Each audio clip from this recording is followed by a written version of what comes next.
I can hear the rustle of the wheat fields blowing softly on the plain, and the tall pines of your northland make me want to come back home to you again, where a little woodland stream so swiftly runs. There's an understanding heart in every soul that dwells upon your gentle land, and the kind of hospitality that lets you help a neighbor when you can, where a man has room to see the setting sun. Saskatchewan, there's a hometown waiting there for me, with friends I've been away from far too long,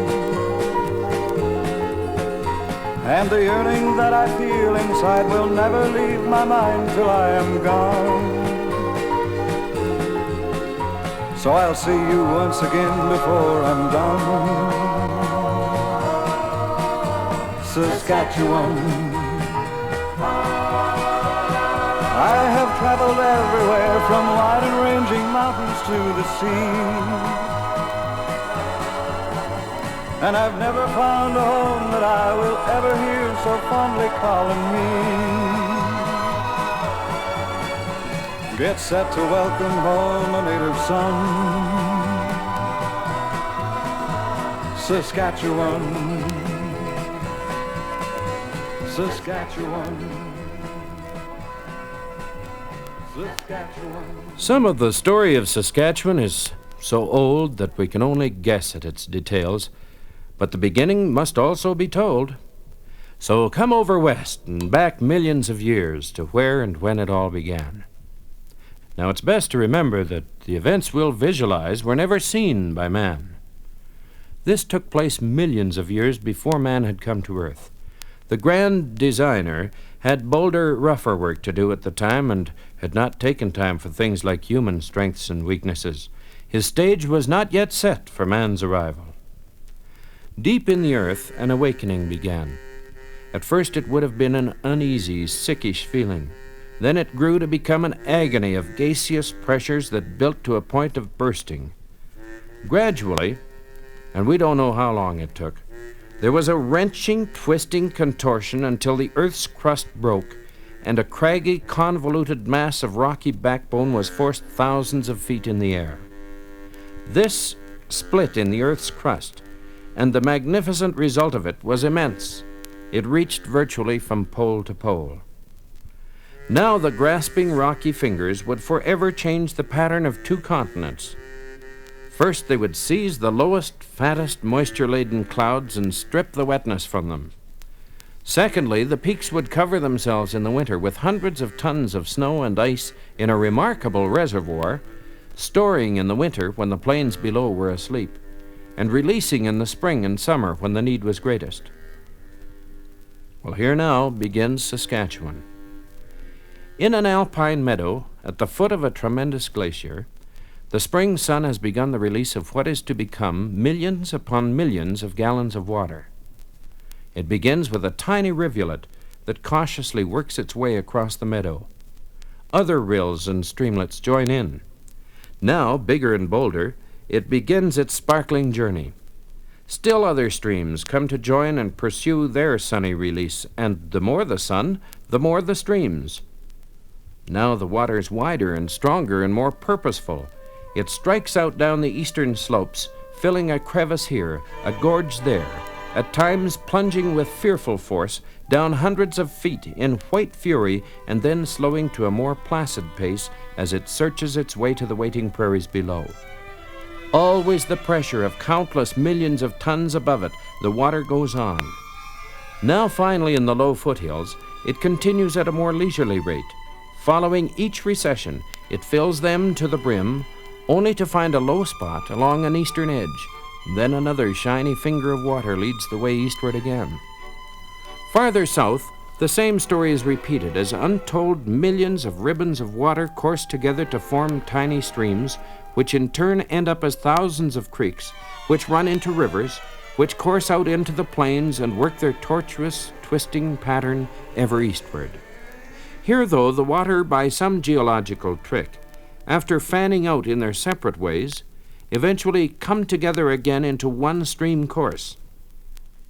By now, the bigger Boulder River to the north has moved well away from its alpine beginning and has accomplished a more gradual, determined pace. The southern river, though, has suddenly come against a rise of land that has twisted its direction from easterly to northerly. A few hundred turns and a couple of 100 miles, and it has joined its northern sister to form one of Canada's largest rivers, and it continues on to eventually end in Hudson's Bay. Millions of years go by again. Now the rivers have well-established beds. Their shores are a haven to 1,000 species of furred and feathered beasts and birds.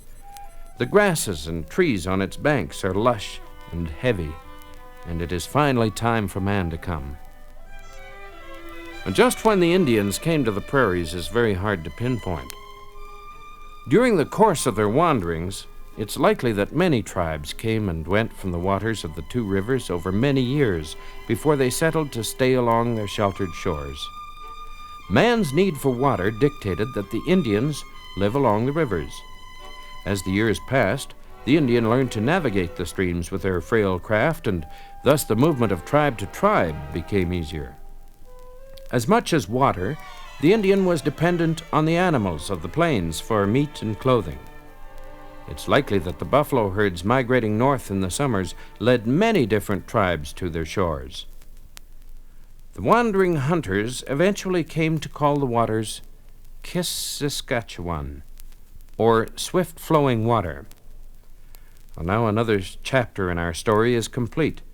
The mighty rivers have moved across the plains to provide the waterways and trading paths that will become so important, and the strange, haunting name of Saskatchewan has been established. The weather and the water that begins in the Rocky Mountains and moves eastward across Saskatchewan blew right into the face of the white man when he first came west. When it was all uphill, when all the currents were against him, what kept the early explorers on such a dogged westerly course? Well, I suppose there were Indian legends about a land of shining mountains, and even stories about a great western ocean out there somewhere. But more than likely, it was the same strange, curious desire that you feel following a strange road to see over the next hill or around the next bend in the river. Whatever the driving force, the white man came west, and he learned many tricks about the harsh new environment from the natives. Just one of the tricks he learned was to prove the beginning of a trade movement that has yet to end. The white man learned that beaver pelts made very warm and desirable gentlemen's hats. Well, after Sir Henry Kelsey, there followed a procession of equally famous explorers: Anthony Henday, David Thompson, Peter Pond, Fiddler, and 1,000 lesser known. They came with their colorful French-Canadian guides, the voyageurs, the coureurs de bois, and these men were soon to mingle with the natives and often married Indian women, sometimes several Indian women. I mention this now because their progeny, the Métis or Métis, half-white, half-native, were to play their own special role in our province's heritage at a later time. But let's not get ahead of ourselves. There follows now a period that belongs to 3 different animals: man, the beaver, and the buffalo. Man possessed certain qualities: reason, logic, and vanity. Then as now, man liked nice things, especially to wear. This craving for a beaver hat swept through European gentlemen like a prairie fire. The market for beaver was unending, and then as now, there were men who were prepared to go west and face hardships for the certain returns they knew would be theirs for a canoe load of beaver pelts. Now, the beaver is an animal with many virtues. He is an environmentalist, a surveyor, an engineer, and a builder. His broad, fatty tail, we're told, makes man a heartening soup, and of his soft, rich fur, made wonderful gentlemen's hats. He too lives along the rivers, the two Saskatchewan rivers and the tributaries that run into them. So once again, the rivers became the homes of the fur trade. Fort Cumberland, it's over 200 years old now, became the first of the Saskatchewan posts.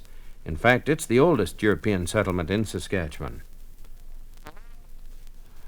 Well, now begins the story of an incredible looting of nature. Some may well look back on this era with shock and dismay.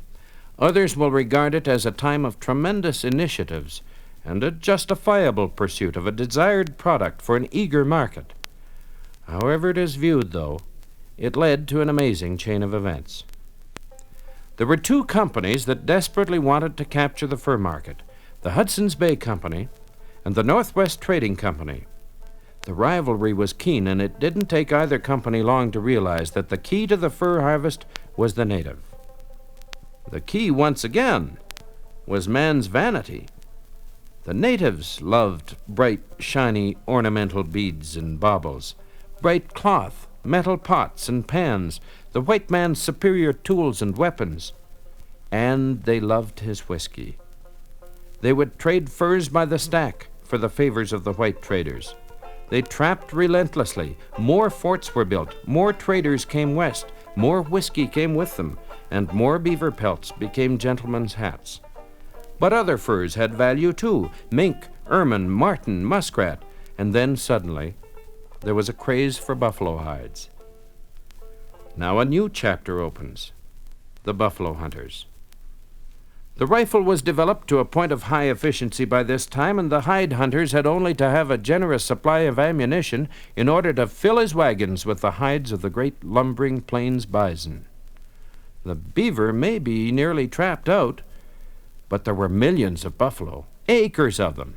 They'd never kill them all. Get the Indians to help. Here's a brand new market. Well, sir, for all the hundreds of thousands of these great beasts, they almost wiped them out forever. Now, in this case, they had taken out a resource that the Indian had to have. The buffalo was food and shelter to the plains tribes.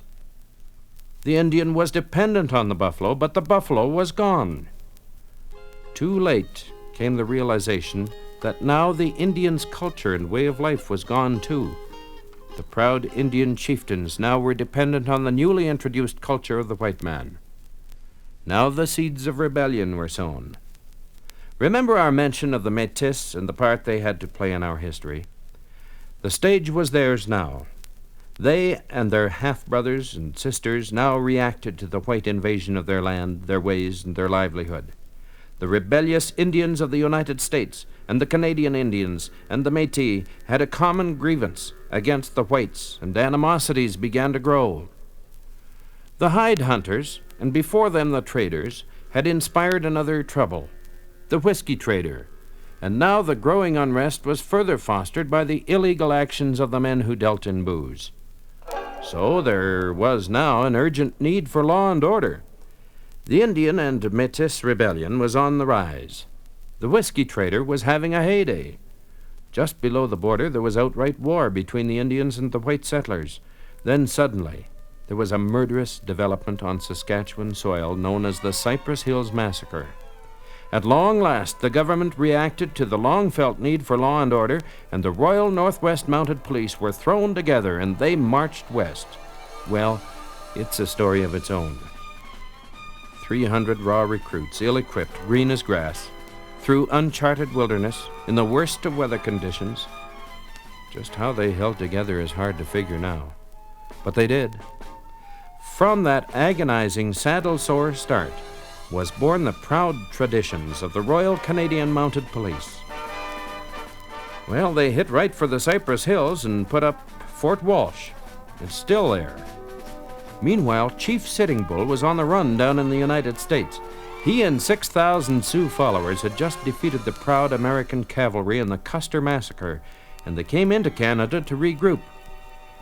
It must have been a nervous time for the handful of redcoats that manned Fort Walsh, but for 3 years they lived side by side with the fiery Sioux, and without so much as a skirmish, They helped persuade them to go on back home and surrender.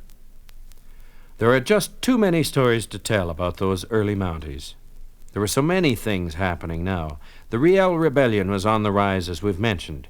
Back east, the legislators were faced with 1,000 different problems. They were trying to put a whole nation together. The Americans were putting on pressure to grab off all of British Columbia. The nation needed a railroad right across it to tie everything together. The British North America Act was being drafted, and there were a mountain of other concerns. When you view it all in its proper light, the parliamentarians of the day really did a mighty good job, and the salaries weren't very high either.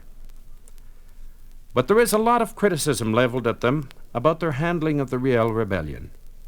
Oh, they won the day after some bitter fighting on Saskatchewan soil, but their failure to recognize just what Riel had tried so often to tell them was where the criticisms seemed justified. They turned a deaf ear to Louis Riel, and after convicting him in Regina of treason, he was hung on November 16th in 1885, just 9 days after the first spike of the CPR Railroad had been driven in British Columbia mountains. Well, I've got to skim over some of these stories, but our province has a remarkably graphic record of the Riel Rebellion at Batoche between Saskatoon and Prince Albert, and at Regina you can get ever so much history on the RCMP at the RCMP Museum. We have to move along with our story because the events are beginning to pile up on us. By 1874, the great march west by the Royal Northwest Mounted Police had brought the law next to the territories. By 1882, the first train had arrived in Regina. The Riel Rebellion took place in 1885, and in faraway Europe, dreams were shaping in the minds of men who soon would become settlers of the territories. For years, the stories of a new world had provoked thoughts of freedom and land of their own among the peasants of Central Europe, as well as the curious and adventurous of Great Britain. Now, actual persuasion in the form of advertising and personal representation from the Canadian government reinforced the desires to embark for the New World. Well, it's unlikely that the full story of the harsh new land was told to the eager ears of Britain and the continent. The response was immediate and enthusiastic, and in a matter of months, the first immigrants were on their long journey to the new frontier. Many of the more prudent left their families at home with only the father and elder son making the initial trip, but in other cases, possibly because of necessity, of the shortage of funds, or because of political or religious strife, whole families embarked with little more than the clothing on their backs. It is of these people that the most agonizing stories are told. They didn't know the language. They couldn't begin to imagine the sting of a prairie blizzard or the terrifying loneliness they would find in their faraway destination. They couldn't even imagine the grievous conditions they would face en route. They thought of a few days' voyage on a well-equipped ship. What many got instead was a ride through fierce Atlantic storms that took weeks in overcrowded freighters and cattle boats. Seasick and wretched from the long voyage, they came at last to the ports of eastern Canada. They were elated to feel a new land under their feet, but that soon turned to a new disappointment when they realized that thousands of miles of overland travel still lay before them. Picture the puzzled, weary faces of the Central European family as they listen with no understanding to immigration officials. Imagine, if you can, the concerns and foreboding in their hearts as day upon miserable day the overcrowded train rolled west. Out the grimy windows they saw nothing but rocks and trees and water. How they must have longed for the homeland, even with its trials, that had seemed so unbearable. Now can you see the chill in their tired eyes as finally the rattling train breaks into more open country and they begin to sense the terrible journey's end? At this time, our province was still only a part of the vast Northwest Territories, which included all of the nation west of Fort Garry, so the destination of the earliest settlers was not to Saskatchewan, or Alberta, or Manitoba, but rather to a surveyor's stake number. Well, all this changed in 1905, and this The story of Saskatchewan as a province begins there. Saskatchewan today is going to impress you in a number of ways. The vastness, the openness, the cleanness, the mile after mile of neatly squared fields, the acre upon acre of grain.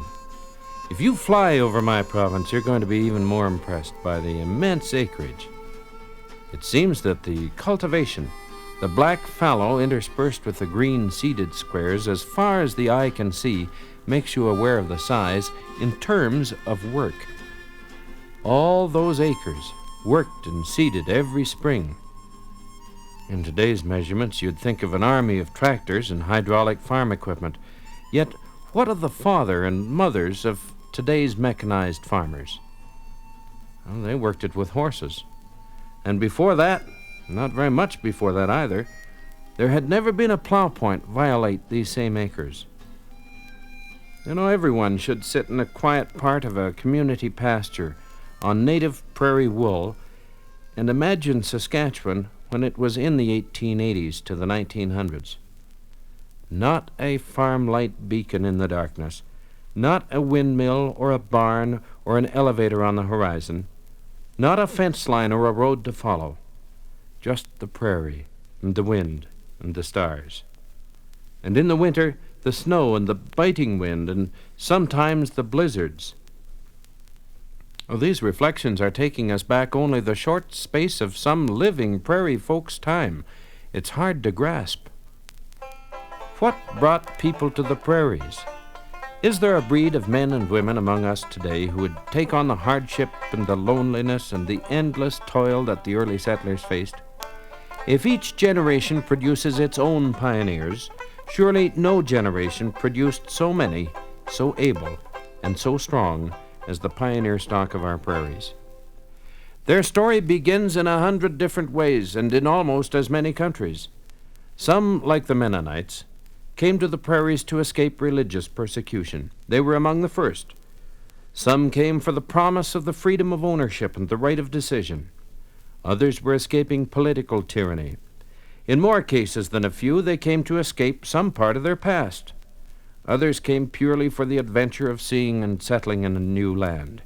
Whatever the motive, imagine the courage that man and wife had together to face the long, pitching, yawing, stomach-wrenching ship ride across the Atlantic, then the jolting, crowded, noisy, seemingly endless train ride to God only knew where, and finally to leave from Fort Garry or Winnipeg and head out on the final leg of the journey to what? To no home, to no neighbor that you knew, to no neighbor that even spoke your language in many cases. The final leg of the journey took them to a survey peg somewhere on the prairie, and that's where they began their new life together.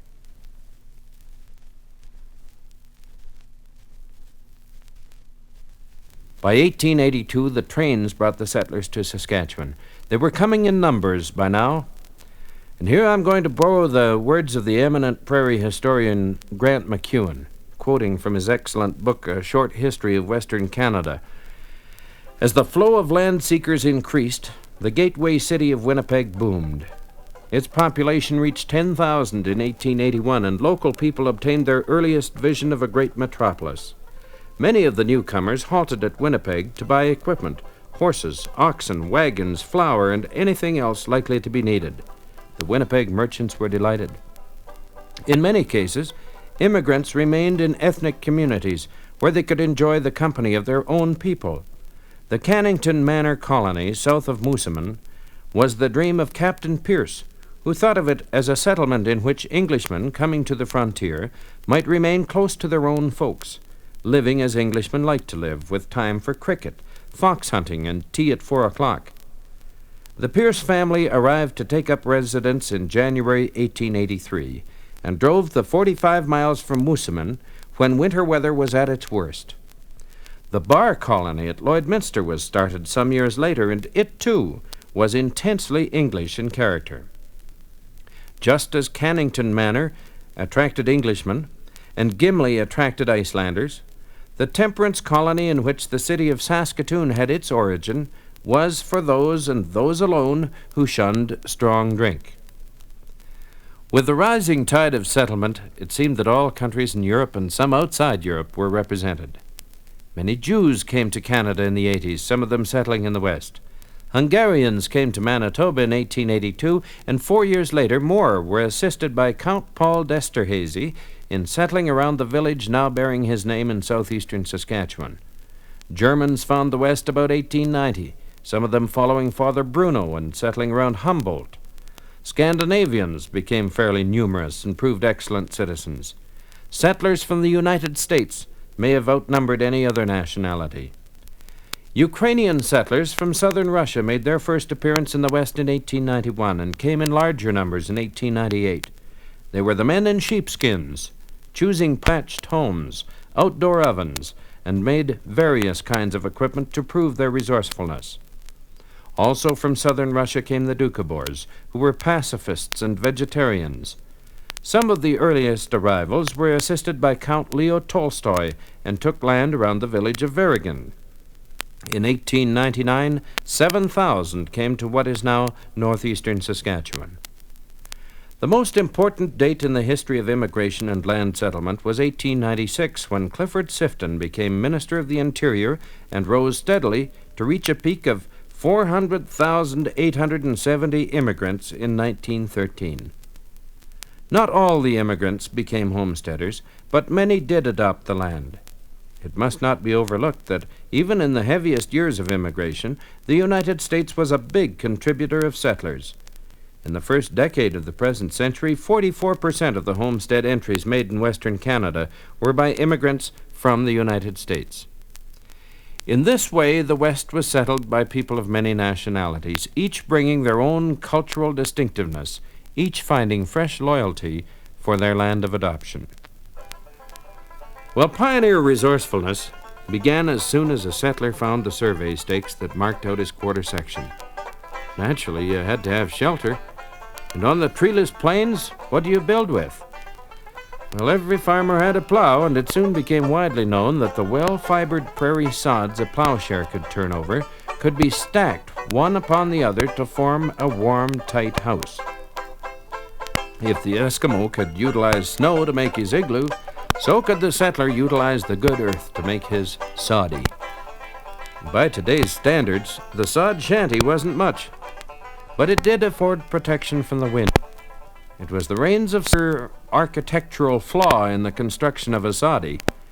Any rain worthy threw the sods on the roof, and the dirt floor was turned to a sloppy quagmire that would take days to dry.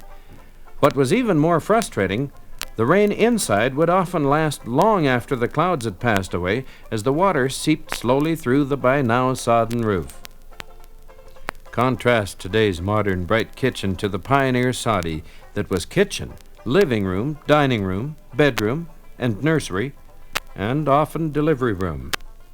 Yes, more than a few of today's prairie families can point back with pride to a father, mother, uncle, or aunt whose first light of day was the dim, dank light of a kerosene lantern inside a soddy.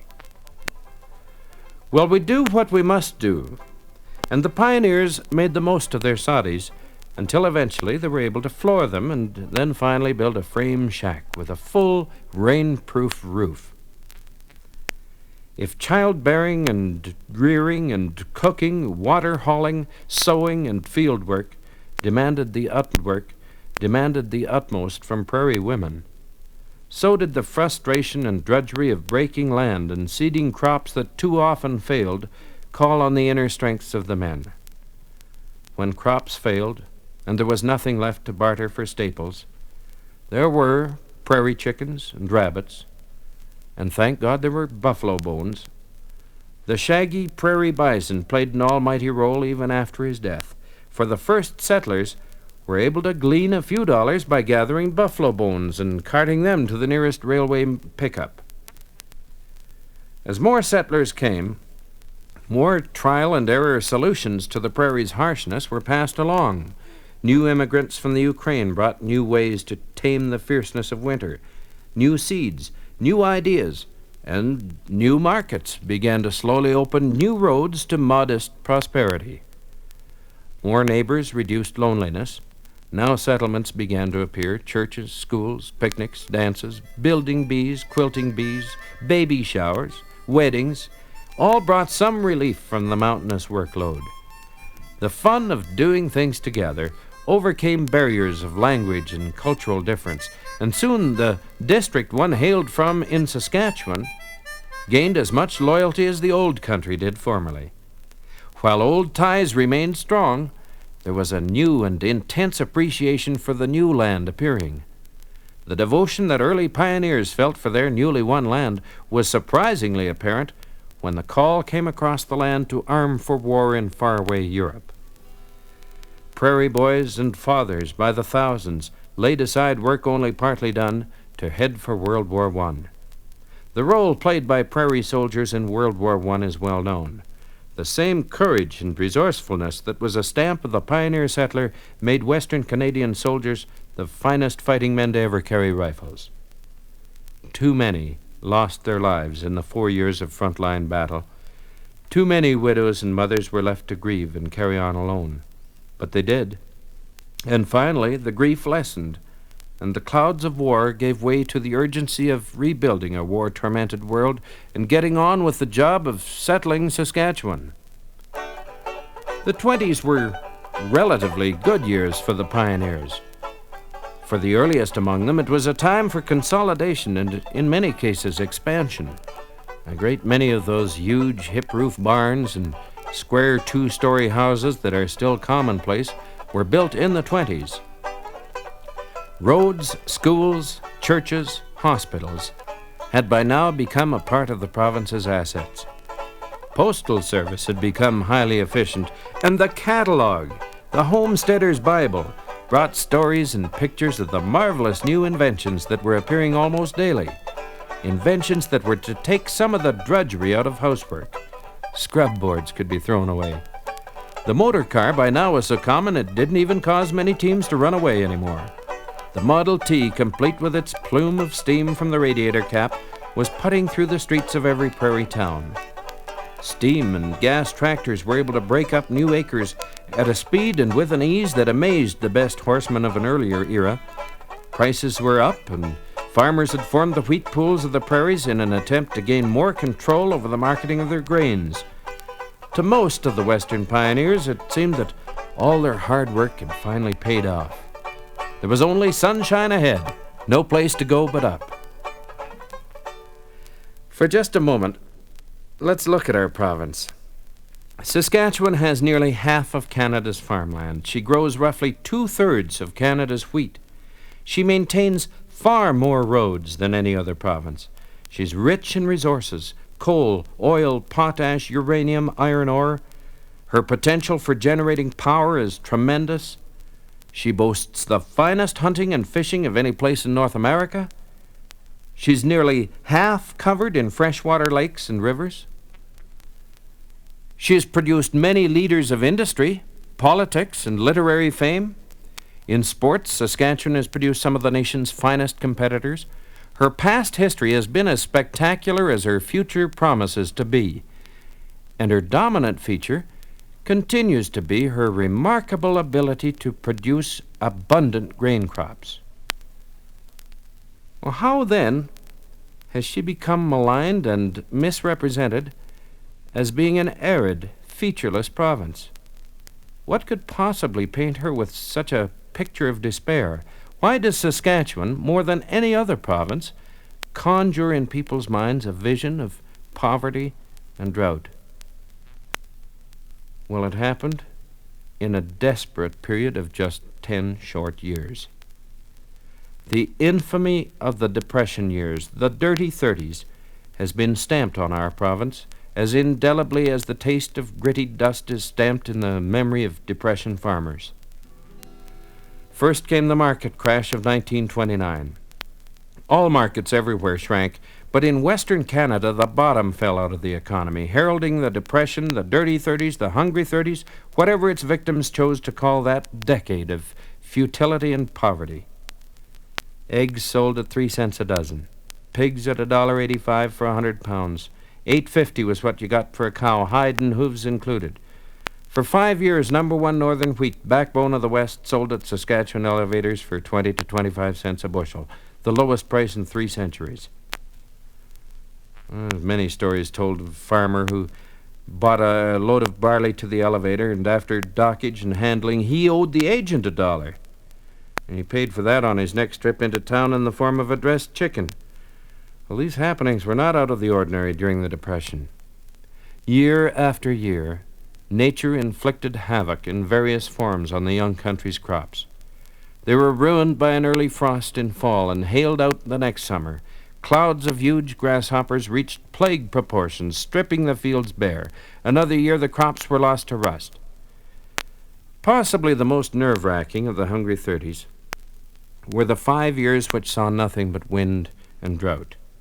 The prairies became a dust bowl.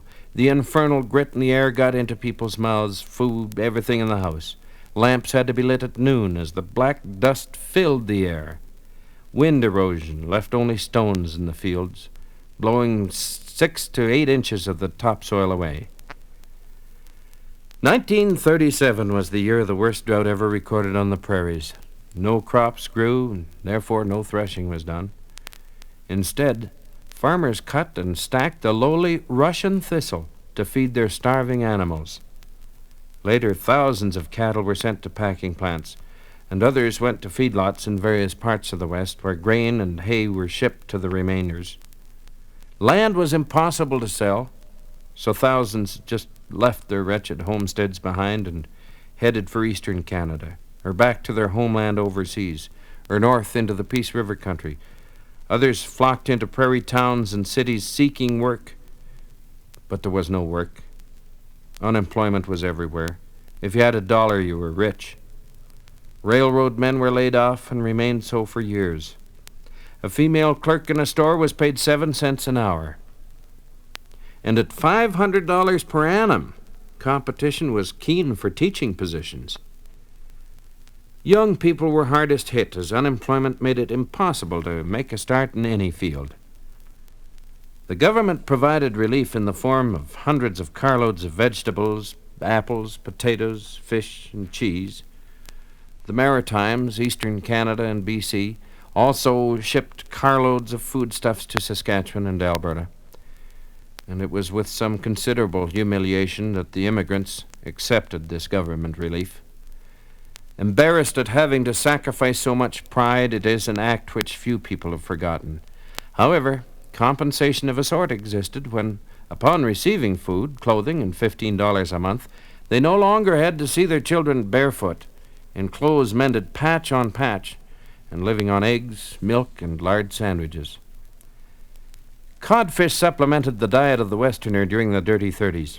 Unfamiliar with preparing the thin, flat, salty cod for eating, they often served purposes other than for what they were intended. Some were used as shingles to mend the roofs of buildings. One bachelor claimed he had nailed one to a board, roasted it, and found he'd eaten the board instead. But there were those who never gave up the land. Sticking together in a way only Westerners can, they called it next year's country and firmly believed it, and they do even to this day. Ironically, 1930 marked the year W.A.C. Bennett became the first Prime Minister of Canada from the West. Well, his efforts at building the economy were hopeless, earning him the distinction of having a prairie conveyance named for him, the Bennett wagon. This was the result of taking the engine out of an old Chev or Model T Ford, which the farmer could no longer afford to drive, and hitching the rubber-tired wagon to a team of horses. But not even the dust and depression could break the iron-willed humor of the ones who stuck it out on their parched homesteads. Some of the words of an old song come back to me now as a reminder of the grim humor that adversity nurtured. Goes like this: but hurrah for Lane County, the land of the free, the home of the grasshopper, bedbug, and flea. I'll sing loud her praises and boast of her fame while starving to death on my government claim. My clothes they are ragged, my language is rough. My head is case-hardened, both solid and tough. The dough, it is scattered all over the room, and the floor would get scared at the sight of a broom. My dishes are dirty, and some in the bed covered with sorghum and government bread. but I have a good time and live at my ease on common sop, sorghum, old bacon, and grease. Well, I don't recall all of the song, but there was a chorus that went like this. Then come to Lane County, there's room for you all, where the winds never cease and the rains never fall. Come join the chorus and boast of her fame while starving to death on your government claim. Well, sir, perseverance and the wills that wouldn't be broken finally prevailed. The 30s passed, and the call to war once more echoed across the prairies. Terrible war that it was. It took a fearful toll of native sons to die on distant shores. And now fathers who had hoped for the help of growing sons had a new challenge. World War II saw a dramatic change in farming methods, and the productivity from farms in Saskatchewan verged on the unbelievable. Men and women who had planned on being able to rest at last shouldered new burdens and once again conquered the formidable job of providing the food for a world at war. Well, the pioneers, the rivers, and the soil. These are the beams the Saskatchewan story is built on.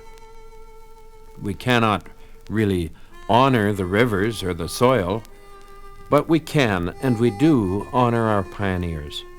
I don't know who penned these words, but they seem appropriate now. He sits in his chair with a thoughtful air, and he listens to wisdom flow. He lives in the present with those who are present, but he knows what they cannot know. Together they drink the ice-cool draught of sterilized limpid dew, but when he first came, he slaked his thirst 'neath scum from an alkalized slough. He covered the prairie's weary miles with only a trail as a guide, where trains now run from sun to sun and highways are many and wide. He is marked by years of toil and fears, the gamble with frost and drought. His face is lined and his hair is gray, but the same brave eyes look out. He sees the yield from the planted field, which makes him proud to know he toiled in the past with those of the past who struggled to make things grow. Well, sir, I haven't tried to tell the individual stories of settlers. There's just too many, and there are those who can tell them much better, because many live today who had first-hand experiences they relate so well. I do share this with you, though. I remember so well the hands of my father, cracked and weathered, often bleeding spontaneously as huge sinewed fingers bent to hook onto heavy jobs. Then, too, I remember those hands, tough enough and strong enough to manhandle a stubborn, hard-to-break cayuse, and gentle enough to smooth away a small boy's tears. Those rough, calloused, elegant spokesmen of 1,000 stories of the pioneer.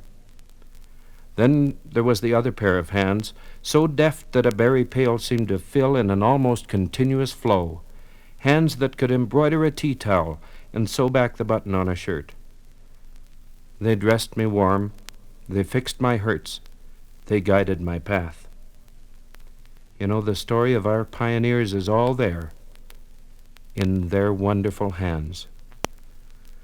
So when you meet a Saskatchewan pioneer, be mighty proud to shake those hands. I can hear the rustle of the wheat fields blowing softly on the plain, and the tall pines of your northland make me want to come back home to you again, where a little woodland stream so swiftly runs. There's an understanding heart in every soul that dwells upon your gentle land, and the kind of hospitality that lets you help a neighbor when you can, where a man has room to see the setting sun. Saskatchewan, there's a hometown waiting there for me, with friends I've been away from far too long, and the yearning that I feel inside will never leave my mind till I am gone. so I'll see you once again before I'm done. Saskatchewan, I have traveled everywhere, from wide and ranging mountains to the sea, and I've never found a home that I will ever hear so fondly calling me. Get set to welcome home a native son. Saskatchewan, Saskatchewan, Saskatchewan.